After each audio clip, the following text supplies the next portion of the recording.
Hi friends, இன்றைக்கி நம்ம என்ன பார்க்க போகிறோம் அப்படின்னா, நம்ம சின்ன வயசில் நிறைய கதைகள் கேட்டிருப்போம்.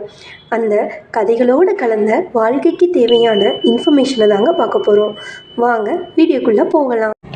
19th செஞ்சுரியில் சயின்டிஸ்ட்லாம் சேர்ந்து தவளைகளை வச்சு ஒரு சோதனை நடத்துகிறாங்க. அந்த சோதனையில் ஒரு தவளையை கொதிக்கிற தண்ணிக்குள்ளே போடுறாங்க. அந்த தவளை தண்ணியில் போட்டதுமே சூடு தாங்க முடியாமல் வெளியே தப்பிச்சு குதிச்சு போயிடுதுங்க. இதே அந்த தவளையை நார்மலான தண்ணியில் போட்டு பிறகு அந்த பாத்திரத்தை மெதுவாக அடுப்பில் வச்சு சூடுபடுத்துகிறாங்க.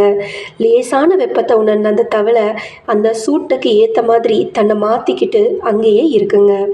நேரம் ஆக ஆக தண்ணியோட சூடு அதிகமாகிக்கிட்டே இருக்குது. தவளையும் தன்னை தானே அட்ஜஸ்ட் பண்ணிக்கிட்டு அந்த சூட்லேயே இருக்குதுங்க.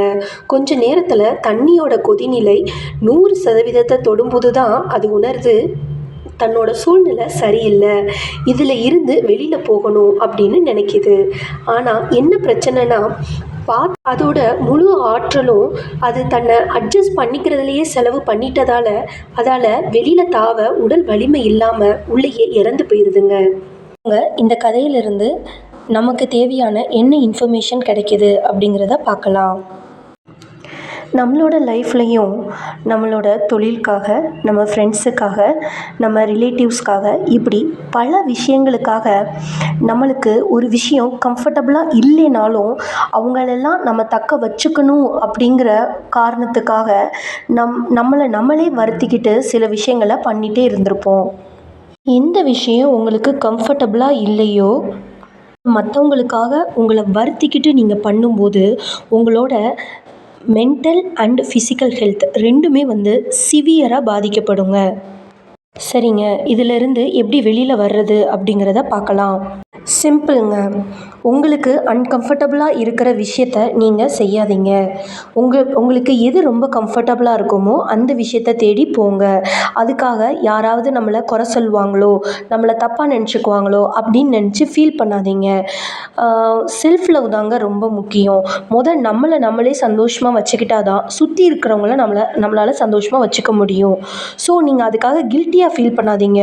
உங்களுக்கு எது கம்ஃபர்டபுளாக இருக்கோ நீங்கள் அந்த பாதையை சூஸ் பண்ணுங்கள். அதுதான் உங்களோட மென்டல் அண்ட் ஃபிசிக்கல் ஹெல்த்துக்கு ரொம்ப சப்போர்ட்டிவாக இருக்கும். இப்போது நீங்கள் கேட்குறது புரியுது. நாங்கள் அட்ஜஸ்ட்மெண்ட்டே பண்ணிக்கக்கூடாதா யாருக்காகவும் அப்படின்னு தானே கேட்குறீங்க. ஆக்சுவலாக நான் அதை சொல்ல வரலைங்க. அட்ஜஸ்ட்மெண்ட்டை பற்றி நான் பேச வரல. உங்களை ஒரு விஷயம் அன்கம்ஃபர்டபுளாக ஃபீல் பண்ண வைக்கும்போது அதை மீறி நீங்கள் மற்றவங்களுக்காக அட்ஜஸ்ட்மெண்ட் பண்ணிக்க வேண்டாம் அப்படின்னு தான் சொல்கிறேன். உங்களுக்கு நீங்கள் முக்கியத்துவம் கொடுங்க. 2வது சுற்றி இருக்கிறவங்களுக்கு முக்கியத்துவம் கொடுங்க. இதுக்கு பேர் செல்ஃபிஷ் கிடையாதுங்க, செல்ஃப் கேர். இந்த பதிவு உங்களுக்கு பயனுள்ளதாக இருக்கும் அப்படின்னு நான் நம்புகிறேங்க.